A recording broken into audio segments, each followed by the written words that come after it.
Hi, I'm back on the same day as promised. We talked earlier about challenges, and whenever I get a challenge or get something that's very much with me, that's affecting me in a less constructive way than I would prefer it. I know that's how I get my lessons, just like everyone else. We all get our lessons, they're just going to put in our face. We live with them. We live with the consequences of our actions, thoughts, and deeds, intentions. That's consequence, that's karma. Karma, which means action. It's pretty difficult, as hard as I try, it's pretty difficult to be non-active. Non-reactive is a little bit easier, but still not a simple task. And when I do hit my roadblocks, my stumbling blocks, my setbacks,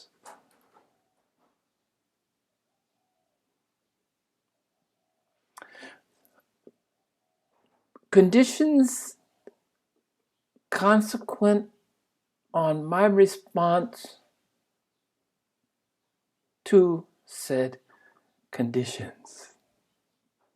So if I let it get to me, in other words, if I let it slow me down, let it get to me, I know that it's a, when these things occur, I know it's a time to be aware, to be vigilant. Vigilant. Vigilant? From the village. A gent from the village, vigilant. Vigilant. It's time to be on your toes.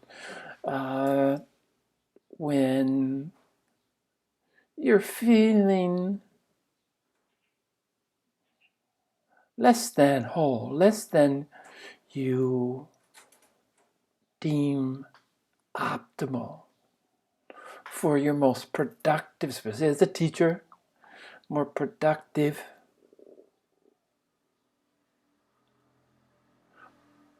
consciousnesses, mode of conscious.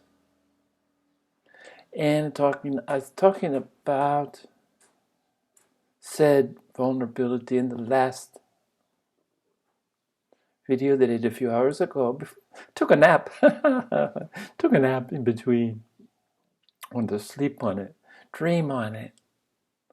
And a couple of events that's tied with people have come up. And it's kind of, these people kind of dredge up the past.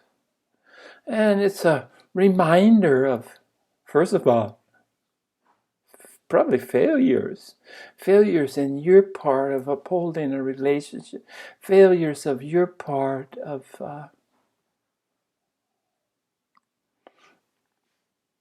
choosing to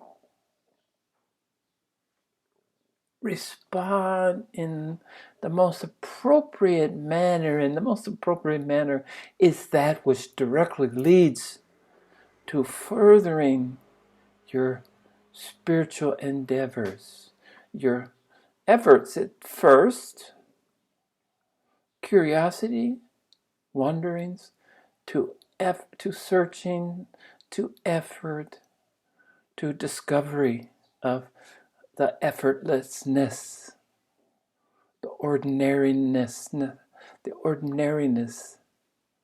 of awakening. Ordinary in the sense that within each of us is an awakened state, just waiting to become, just waiting to be. And that's realization, awakening, as they say.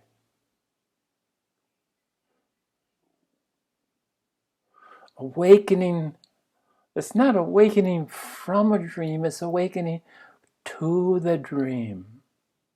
The dream, of course, is that the ego defines, encapsulated, points the way towards who and what we are. And this is a dream. So you, in a sense, before you can awaken from the dream, you have to awaken to the dream. You have to become aware of the conditions. So self-analysis, paying close to scrutiny, evaluation, honest evaluation, which has been always part of my process of sitting and finding. I can find where I am immediately just by sitting quietly. And to see, evaluate, is this where I want to be at this moment? And to feel vulnerable is certainly not a state that I would covet, not a state that I would wish on any other soul, not a state I want to stay in for any time longer than is necessary for me to learn and move on. And interesting, I hit the two words because move on. And I was talking previously, before I got into my little ramble diatribe that I tend to do, talking about two people in my life that I felt like unfinished business and how to deal with it. One reached out, and I was able to at least superficially make a connection. I think the effort on my part was enough.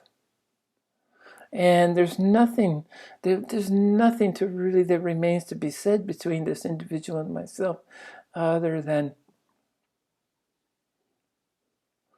not to deny the connection. And there's a more current person that's, well, current, I say, it's been probably almost 10 years that I kind of held on to. And then I spent a lot of time analyzing what caused me to hold on to this particular individual. And both, I must say, both females in my case, and females have always caught my fancy. And I haven't had any relationship with a male that left me with some consequences. Either I retained that relationship or I just moved on from it. Again, today's topic is move on. With the male gender, I could move on. So okay, our paths didn't need to cross. It's no longer serving either of us, and just let it go. Very spontaneous, like breathing in and breathing out. I find myself in changing circumstances repeatedly. I've been worn many hats in my lifetime. And when changing the hat just kind of changes the environment, changes the people, changes everything, except two female energies that just kind of hung on. And one recently, really with a minimal effort on my part, just to acknowledge them and say, yes, you're alive, I'm alive, here we are. But the burden that I carried with that, I moved on, I let it go. And that's a second part of this action of today. Move on includes letting go. Maybe it's precluded. You have to let go before you can move on. But maybe it's, life, you move on. There's nothing that is more true than saying that life is about moving on. No matter how much we resist change, we don't like change, we need to embrace change, accept change, because it's the only constant in the universe that I can see. The only constant is change. Everything else is sameness. I'm talking about oneness and connection. And they're all brothers and sisters. This is oneness. But that oneness never changes. It's unchangeable. Your understanding, your grasp, your place in this oneness can seem to change only from the static view of limited by your own two eyes, by your selfhood, by your perception.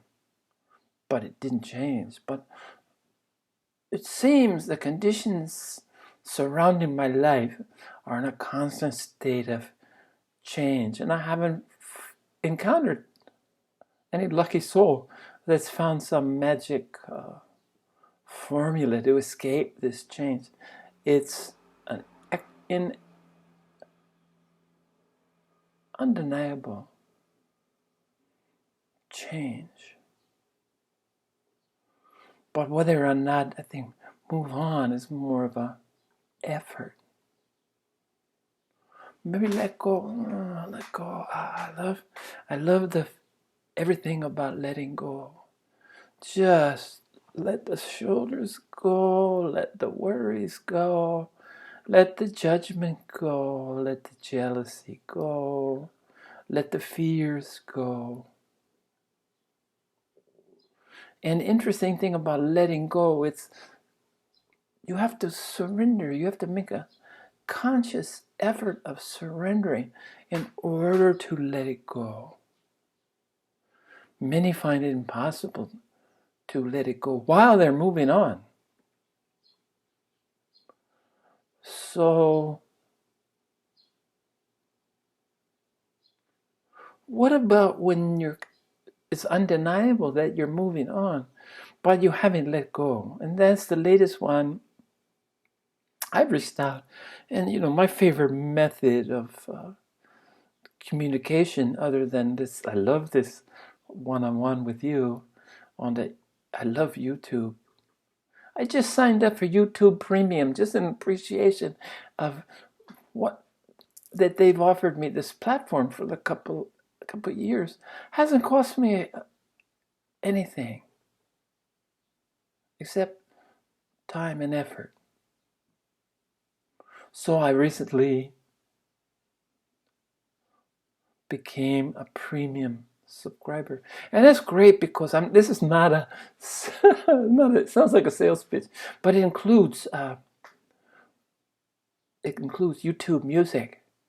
And I use YouTube Music. I have a Bluetooth and an old cell phone in my Zendo, and I use the combination of the old phone and the immense resources of YouTube Music to play the spiritual music that I find so important that accompanies my meditation sessions. I meditate best with inspirational music, and although I use iTunes for my own personal, and I have a good selection, it's just the focus that I can do on iTunes on YouTube Music. It's the only genre I play, so it's the only genre that keeps being introduced to new, because that's my interest as far as YouTube Music is concerned. Although I do sense that there's some tentacles going into iTunes, Apple Music, and finding some of the things. I think it's all interconnected. But anyway, mostly out of appreciation. I'm a premium YouTube, and I just want to give a shout out that thank you for this platform. It's meant a lot to me.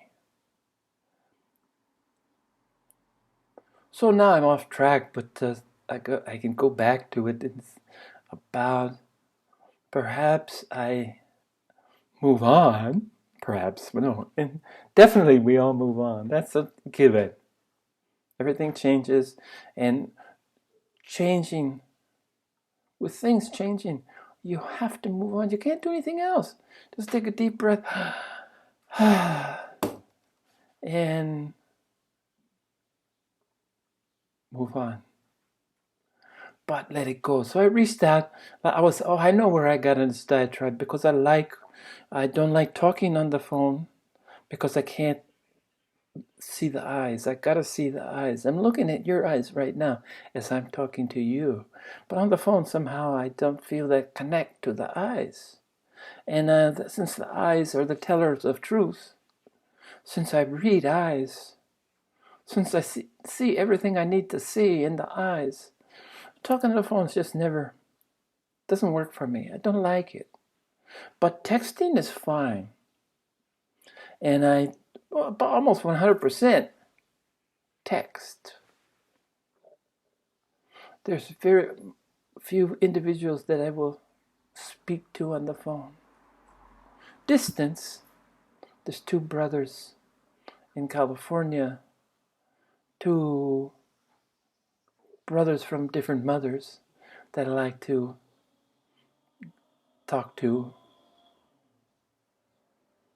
But both of them on video phone, I can see them. So maybe Zoom or video conferencing is a good alternative. But anyway, one individual, I put it to rest. I put all the baggage that I carried, the weight I carried, my responsibility, the quality of what I didn't do, shoulda, coulda, woulda. So I put them to rest. And now it's turned out to be a very pleasant, albeit not particularly continual, but at least there's no baggage on my part. And it seems like the person has evolved enough as well to let go once I was able to just at least let them know I was alive. And the second person, more recent one, another female, surprise, surprise, I sent her a text and said, would you like to talk? Because I felt the need to say some things to her. And the message was received, but no response. And I don't particularly expect response. So now, maybe I don't get off the hook so easily.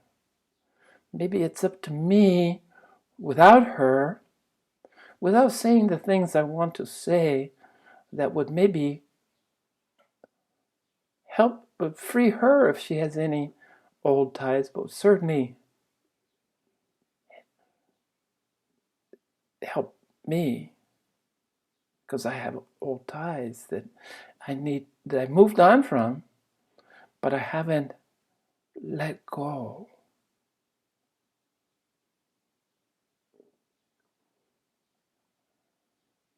And it's funny how all these things lead to that old Beatle classic, move on, let it go, and let it be. It is what it is. What makes it less desirable is to be attached. And I was attached to memories. I was attached to expectations. I was attached to unspoken or unrequited desires.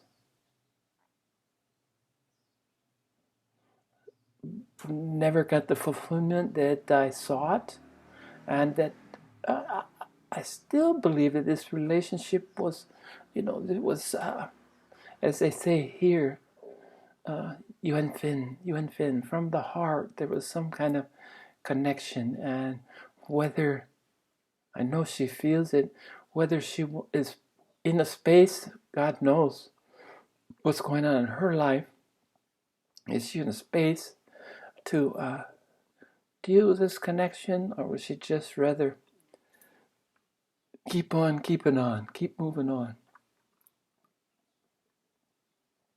So, how does this relate? I'm just going into a little detail because I'm documenting my own process. I went from a time of feeling some vulnerability, and I was able to close the book on that time by again practicing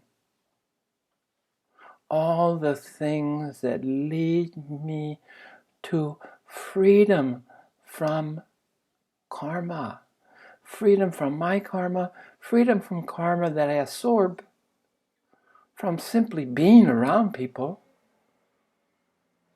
I called it a super sponge.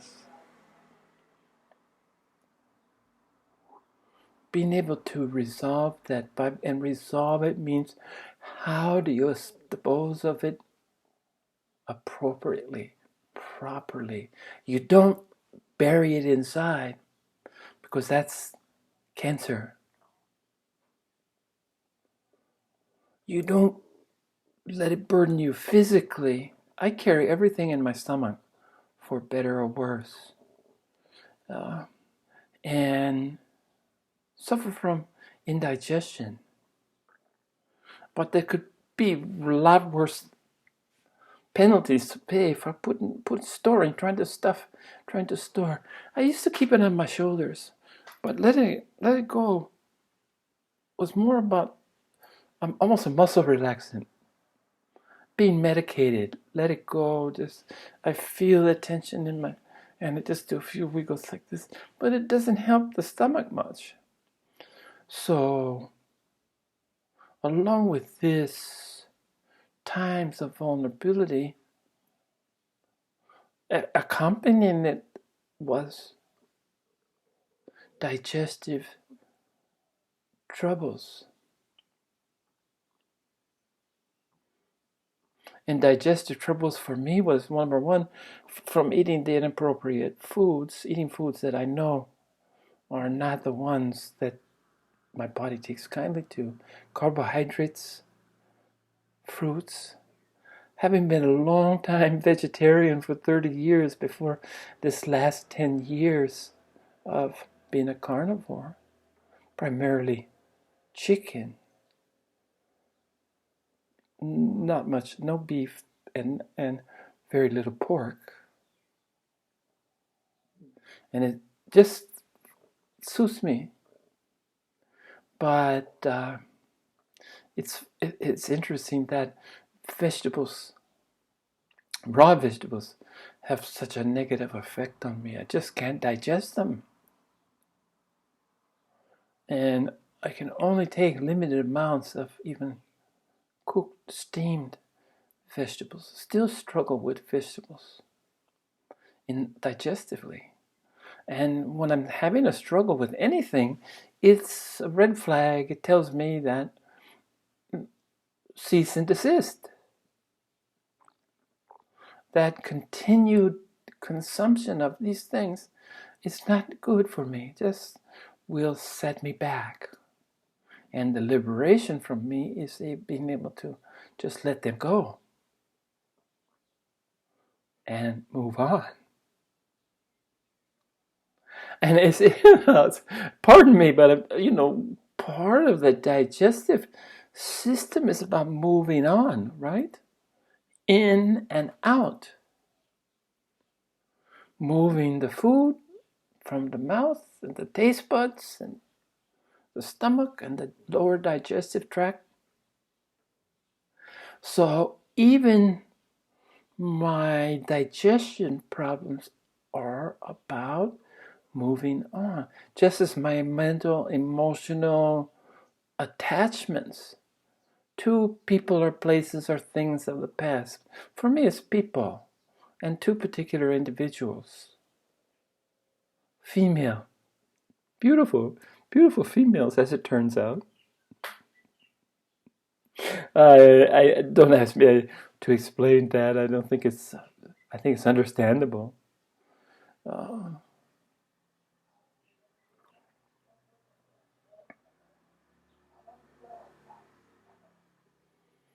And of course, I appreciate the beauty, the inner beauty more, but I'd be less than genuine if I didn't say that the physical beauty in the female form is captivating.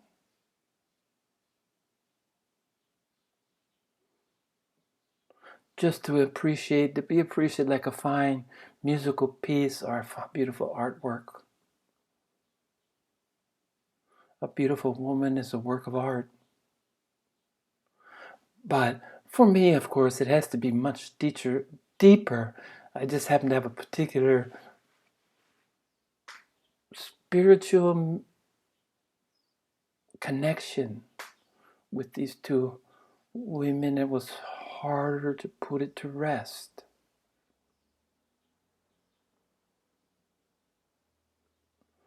So I knew that I'd moved on because it's unavoidable, as I was speaking earlier. You cannot remain static unless you're dead. Static is death, no movement. All that about still water as a state of mind, of clarity that I dealt with. Still water can become stagnant. It's not oxygenated. It might have some moss in it that's encouraging some oxygenation, encouraging some photosynthesis that use the carbon dioxide that accumulates in still water and helps generate oxygen. But it's movement. Life is movement. So that's even more appropriate that I speak of moving on. I had an early favorite, Christmas Humphreys. He was a barrister in London, turn of the century, I think 19th century, lived into the 20th century. He wrote lots of books, but he was the first. He's credited with being the first. Who knows, British convert, advocate, practitioner of Buddhism. And he wrote a great book called Walk On. And that was I'm looking, it's out of print and I'm trying to find it.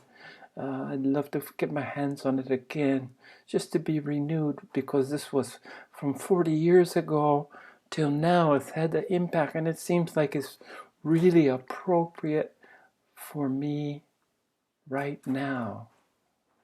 It helped me through my times of vulnerability, thinking back, walk on. There's nothing else but the next step that has directly to do with static, the motion in water. Water becomes alive through movement. So that's a good metaphor about still water and clarity.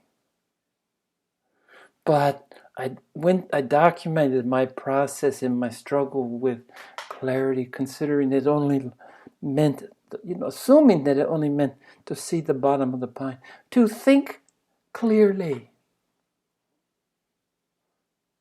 Only to discover that clarity had to do, at least for me, with purpose. Are you clear of your purpose?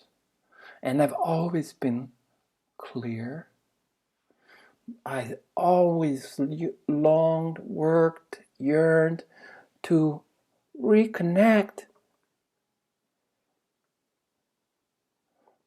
to connect the two links from sleeping to awakeness,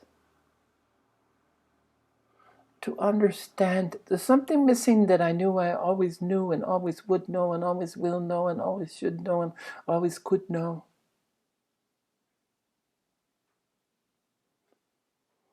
to remember to remember the forgotten. And remember this. Be aware that coming into a human form, we're disconnected intentionally from what we've always known. And what we've always known is about oneness and the sacredness and the universality of awakeness. And that the human condition is to be aware and awake and free from the egoic misdirections of the trickster, the mind and the role of a trickster. In all the ancient traditions, they talk of the trickster. Usually a coyote, like the Native American. But every culture that I've been able to find, the ancient cultures all knew about tricksters. And the trickster, of course, is the ego, trying to trick. The greatest trick that can exist is for the ego, this created, self-created state, as being either responsible or defining a definition as being who we are. It's the greatest trick known to existence. And discarding that is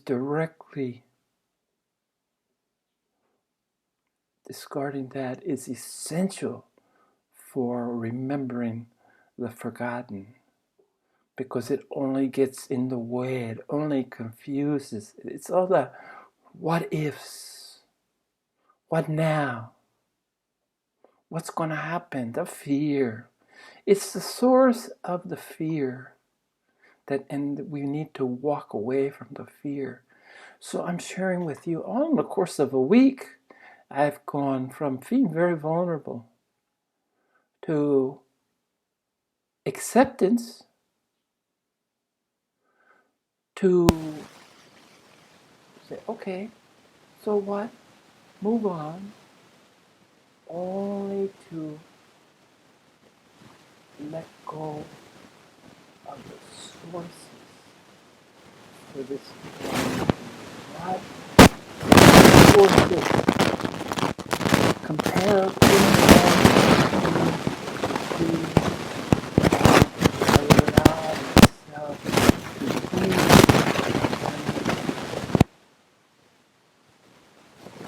be vulnerable to unhappiness, vulnerable to a sense of non-completion, vulnerable to the fact that I miss them. But what they really miss, all I know is that I miss my idea of them. And that's all that I have. And since it's just an idea of who they are, it seems that to move on from this self-created image is all that I